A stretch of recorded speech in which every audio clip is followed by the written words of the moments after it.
When I was 17 years old, I had a baby girl, and I exposed her and my son, who is 3.5 years younger than my daughter, to my mother.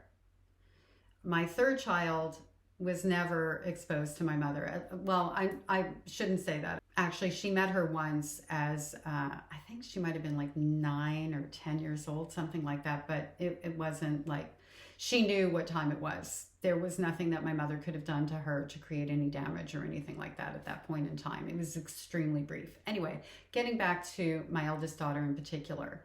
So my eldest daughter was her golden child, and my son was her non-existent child. He wasn't even scapegoat. He was just invisible. And because my daughter was exposed to my mother for her first 6 years of life, there were definitely some things that occurred that I think altered my daughter's path. I think that the messaging, or I know that the messaging that my daughter got from my mother was that things are love. So getting more things, getting more attention, having more is what love looks like. And so for a while there, it led to my daughter kind of comparing even something as minor as a piece of pie, like if she got the biggest piece, because if she didn't, then maybe she was loved less. And I didn't understand that at the time. The other thing that my daughter learned from my mother was guilt. To feel guilty for her brother who wasn't treated with love, to feel guilty for her mother who wasn't treated with love. My daughter also learned how to lie to me, which was very brief because we undid that real quick. My daughter said something about, it was the poltergeist thing. So my mother had my daughter watch Poltergeist, and she was like 5 or 6 years old. My daughter had nightmares. And when she told me what the nightmares were, and I was able to get it out of her that she had watched Poltergeist, she told me she was also told to not tell me, to keep a secret, and to lie. So those are the things that my daughter was learning from my mother.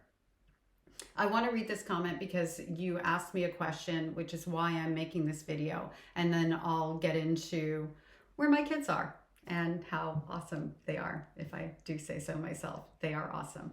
Okay, here we go. All I'm wanting and hoping to hear is where and how is your daughter? There may have been a part 2. I didn't look, I just began typing. Honestly, 10 sec passed, then I did stop. It was dumb not to, but there weren't any comments yet. Please let me know if you want to share that. There are going to be tons of comments like mine soon enough. So I didn't go back and watch that video where you made the comment, but I know the video was about my daughter being exposed to my mother. And there's lots to tell about my eldest daughter. She's 40 and she's given me 2 grandchildren who are teenagers, one almost graduating high school age. That's what happens when you have a baby at 17. And she is doing phenomenally well. It wasn't easy going no contact with my mother for myself, but also because my daughter did have an attachment to my mother. She loved her. She absolutely loved her, and with good reason. She was her golden child, and she couldn't understand the dysfunction that was unfolding and the lessons about love that she should not have been learning. You know, love isn't measurement. Love isn't manipulation and gaslighting and triangulation. Love isn't toxic. And so having to create that distance and also create a situation where my daughter could openly talk about her feelings about my mother, being that I was so young, I was like 22 years old at the time, was not easy. I decided, as I decided much earlier than that I would parent with opposite day, which by the way is not a good thing, because going from one extreme to the other, you know, not the greatest thing ever. I wish that I had gotten therapy back then so that I could have been more in the middle. That being said, my daughter, and she shared this with me, did not feel that I did the wrong thing. She was never angry at me for not allowing my mother access to her, but rather she was kind of like, okay, well, I have my mommy and my daddy and I'm okay. We had enough things that were good and loving and fulfilling going on in our lives that the loss of the relationship with my mother was not massive. We also moved, which helped a couple of years after the no contact. And I didn't know it would last a lifetime, by the way. So in talking to my daughter, it was also like, well, right now we're not seeing grandma because grandma's not a safe person, because grandma hurts mommy. I would probably do that a little differently now. I would have said when mommy was growing up, she was really hurtful and she's not a safe person, because I recognize now that I could have been making my daughter responsible for my well-being and emotions, and maybe she would have shut down in asking me questions. So I would probably word that a little differently now.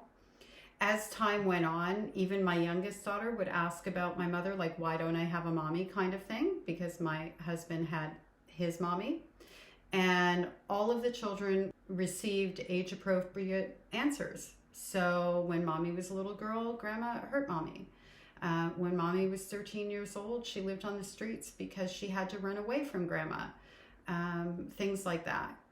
As far as I'm not sure if I addressed my daughter's health in that video, or even the backstory around that. My eldest daughter has a disease called Gaucher's disease, and when she was diagnosed, there was no treatment. There still is no cure, but there's a treatment for it now. And I'll put the word on the screen here so that anyone who wants to look it up and learn about it can.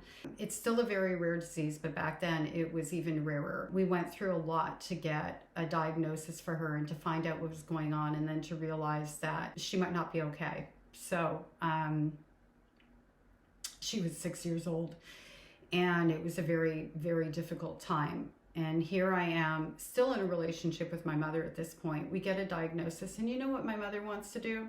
My mother wants to send her to Boston, where they have research going on there, so that she can become a human pincushion, so she can tell people she sent her to Boston and did all these things for her to get a diagnosis she already had. And thankfully, while I didn't care about my own safety, I was mama bear to my kids, and I said absolutely not. And I don't even know where I found that inside of me. That's the same reason I went no contact. The things that my mother was doing to my children is what created that. And if anybody is going to ask, yes, I did tell her that I was going to make the children less accessible to her if she didn't start to treat them with equality, or equitability rather. I mean, they're not the same. They're different ages. They're different genders. I get it. Like, I don't expect you're going to feed them exactly the same thing. They have different likes, whatever. But I mean equitable, right? And to also be mindful of how she spoke to me, and even my stepfather, because my daughter was seeing my mother treat people really poorly, and she was making it seem like it was okay, which is where a golden child's empathy gets damaged, where they learn how to align with the narcissistic parent or grandparent, and that it's okay to treat people poorly and hurt their feelings as long as it meets your needs. My daughter was learning these things from her. So anyway, my daughter today is doing very, very well. Both of my daughters and my son, everybody is thriving. My son, I'm not going to share a whole lot of information because he's not really big on social media, so I don't feel like it's appropriate. My youngest daughter doesn't care, so I'm allowed to share. She's doing very, very well. I credit a lot of that to the fact that I went no contact, even though I didn't know that's what I was doing at the time. And if I had to do it all over again, the only thing I would do differently is I would not have had any sort of relationship with my mother whatsoever at the time my children were born, and I would have gotten into therapy much, much earlier. Because unfortunately, me not going to therapy and doing what I should have done as a parent did create a situation where I passed down trauma. And I'm just really, really lucky, fortunate, whatever the word is that you want to use, that eventually I did go to therapy, and that my children have been able to communicate to me what the things were that hurt them, and we've been able to grow our relationships. My eldest daughter didn't talk to me for quite a period of time, and that's on me because I didn't go to therapy and I passed down trauma to her. I passed down trauma to all my children, but really she was the one that was super no contact with me. My son went no contact for a period of time as well. My youngest daughter, that was more situational and less about me, but rather things that were going on in her life at that time. And we talk about everything now. And the reason for that is because in the foundation, even through all the passing down of trauma and all the things I didn't know, my children knew every single day, and they will tell you this, that they were loved by me. They felt that, and they knew that, and they understood that.